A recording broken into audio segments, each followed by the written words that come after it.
జగన్ వచ్చి కాకినాడ రోడ్లో పోటీ చేయమని వదిలి కడప జిల్లా వదిలి ఇక్కడికి వచ్చి పోటీ చేయమనండి.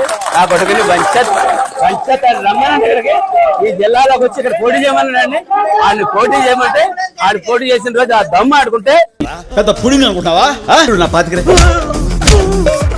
అసలు నువ్వే ఓడవి, నీ బతికి అంత ఎవడెవరా నువ్వు అసలు? జగన్మోహన్ రెడ్డి గారికి కాలి గోటికి సరిపోవు. అయినా మీ బతుకులకి, మీ జనసేనలకు బతుకులకి కొద్దిగా సిగ్గు సరే అన్న పెట్టారు దేవుడు చెప్పి. ఇదే బాలకృష్ణ అంటే టీడీపీకి బాలకృష్ణకి వెళ్ళి వాళ్ళ బూట్లు దుడుతూ ఉంటారు. అది మీ బతుకు. జగన్మోహన్ రెడ్డి గారి గురించి మాట్లాడే స్థాయి అనేది. మీ బతుక్కి పార్టీ పెట్టిన 3 ఎలక్షన్ కానీ మీ నాయకుడు ఎమ్మెల్యే గాల. 2014 ఎలక్షన్ లేదు, 19 లేదు, 24 ఎలక్షన్లకి 3 పార్టీల పొత్తులు ఏడితే తప్ప నువ్వు ఎమ్మెల్యే గాల, మీ నాయకుడు ఎమ్మెల్యే గాల. సింగిల్ గా 151 సీట్లతో అధికారంలోకి వచ్చిన పార్టీ అయినా ఒళ్ళు నోరు 2 దగ్గర పెట్టుకుని మాట్లాడితే ఆరాల చేతుల్లో దెబ్బలు తినకుండా ఉంటావు పంత నానాజీ.